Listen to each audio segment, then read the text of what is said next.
Well, hello there, and welcome. We're going to be doing some chop building exercises today. We're going to do 3. One's going to be based on singles, one's going to be based on doubles, and one's going to be based on triple strokes. Now, all of these exercises are here to build your chops. They're here to make you a better drummer. When I talk about chops, I'm talking about your actual physical ability to play the drums. So when you have strong chops, what that allows you to do is to play things very effortlessly. At the same time, I think it's worth pointing out that just because you have strong chops and you have a lot of physical ability to play the instrument, that doesn't necessarily mean that you're a good musician. You still have to have that musical intuition, that musical knowledge.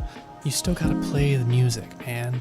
Don't think just because you can play a triple roll up to your eyeballs at 190 that makes you a good musician. Sorry, cadets. Alright, so this first exercise is going to be our single stroke exercise.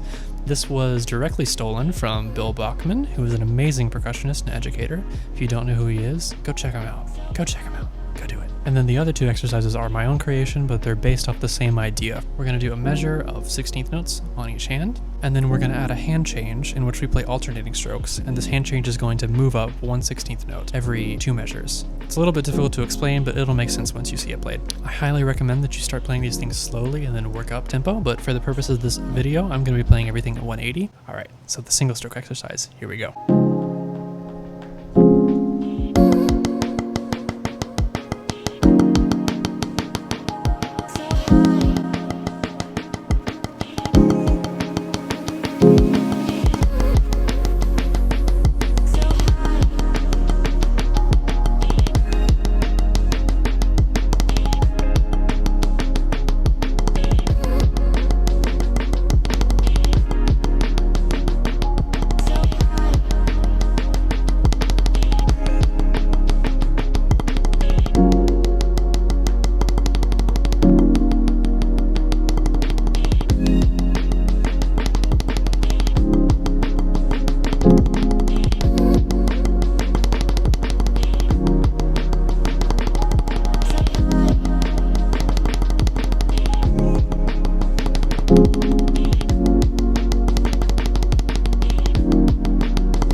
So as you can see, that tends to get a little squirrely at the end, especially in the second half of that. Once you start the transition on beat 3, it gets very, very difficult after that. But I'm an amazing drummer, so I did.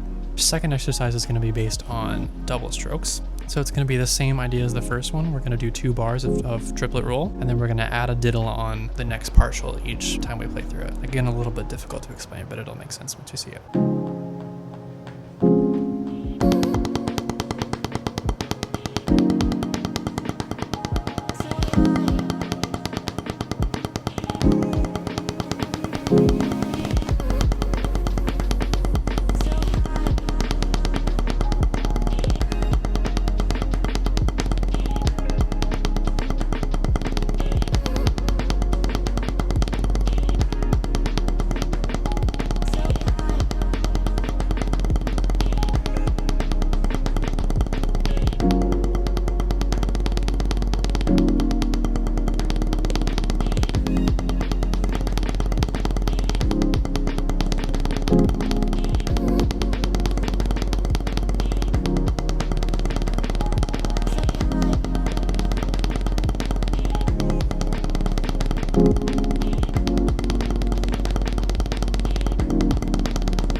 One thing that I'm trying to keep in mind throughout the entire exercise is the idea of contact without pressure. I'm holding the stick and I've got good contact in it. I'm not letting my fingers go too much. I'm not trying to use my fingers necessarily to stroke out the second stroke, like this kind of push-pull thing.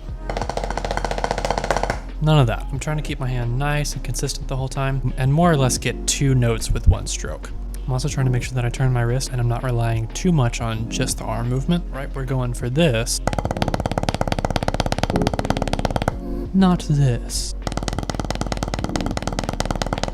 But you could see at the end there I was getting a little bit into that second territory, but that's okay. I've got room to improve. Now this third and final exercise is going to be based on the previous one. Now instead of 8th note triplets for the bass, we're going to do quarter note triplets. Instead of sextuplet diddles, we're going to do 9-lit 3s. Again, a little difficult to explain, but it'll make sense once we play it.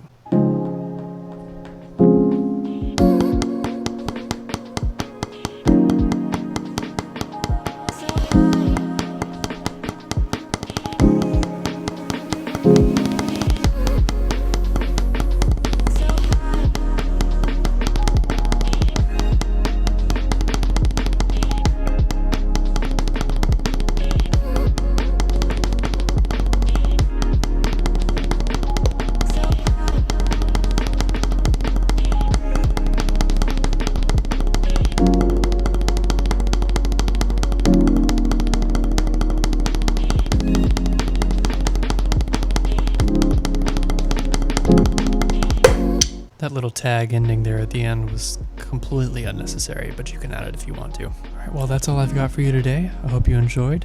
Hope you had a good time more than anything. Happy practicing. Remember to take it slow and work your way up. Thank you very much for watching.